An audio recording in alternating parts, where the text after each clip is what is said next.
বন্ধুগণ, আসসালামু আলাইকুম। আশা করি ভালো আছেন। জীবনের বয়সের সঙ্গে সঙ্গে তার রুচি, আচরণ, পরিবর্ধন সব কিছুই পরিবর্তিত হতে থাকে। একই সঙ্গে যে মানুষটিকে আপনি ঘরে তুলেছেন, সেই মানুষটি হয়তো আপনার এতটা পছন্দের ছিল না, কিন্তু কখন যে সে আপনার একেবারেই হৃদয়ের মণিকোঠায় হিমালয় পর্বতের মতো স্থায়ী করে নিজের আসনকে স্থির করে ফেলেছে, সেটা আপনি আর বুঝতে পারবেন না।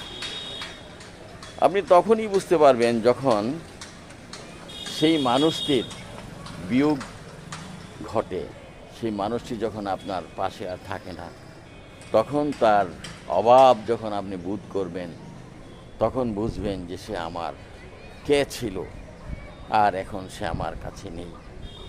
আমরা এই সমাজের এই জিনিসটাকে আমরা বলি ফিল করা। একজন লোক দূরে চলে গেলে তাকে আমরা কে কতটুকু, কাছে থাকতে মূল্য থাকে না মানুষের। যখন নদীর জল পাশে পান, তখন কিন্তু এই নদীর জলে যখন আপনি দেখবেন অনেক কষ্ট করে সুদূর মাইলের পর মাইল, ক্রুশের পর ক্রুশ পথ অতিক্রম করে জমিতে পানি দেওয়ার জন্য জল আনতে হচ্ছে, তখন বুঝবেন যে নদীর জলে মূল্য কত। আর যতক্ষণ থাকে ততক্ষণ পর্যন্ত সেই জিনিসের মূল্য আমরা পিতা যখন জীবিত ছিল অতটা বুঝি। ওনার বিয়োগান্ত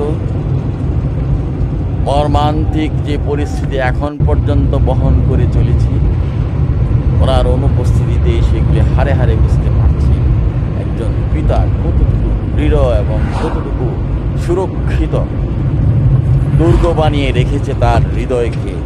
তার কষ্টকেও দেখতে পায় না, শুধু আনন্দটাই বুঝতে পারে সবাই। যাই হোক, আমরা যেন পিতা, মাতা, বড় ভাই, সমাজের অন্য কাউকে অবহেলা না করি। ছোট যারা, তারা উচিত বড়দের যথাযথ সম্মান প্রদান করা। কোনো সমস্যা হলেই উচিত সামনাসামনি এসে বসে কোনো অতিরিক্ত চালাকি না করে সেইগুলি সুষ্ঠুভাবে সমাধান করে ফেলা। নিজেদের মধ্যে ছোট হোক বড় হোক, কেউ পৃথিবীতে স্থায়ী নয়।